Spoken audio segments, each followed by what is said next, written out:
माननीय बाळासाहेब ठाकरे यांच्या सभा यांच्यापेक्षा दुप्पट तिप्पट होत होत्या आणि तरी ते त्यांना मतं मिळत नव्हती. त्यामुळे बाळासाहेबांच्या लक्षात आलेलं होतं की सभेला फक्त गर्दी होते पण मतं मिळत नाही आहे. त्यामुळं राज ठाकरे यांचा जो एक आमदार होता राजू पाटील होते ते तिथं डोंबिवली आपल्या कल्याणमध्ये हरलेले आहेत.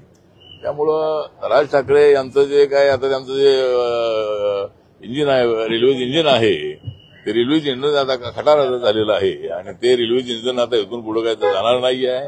त्यांच्या हातातून रेल्वे इंजिनही जाणार आहे आणि निवडणूक लढून लोकांना निवडून आणवणं सोपं काम नाही आहे.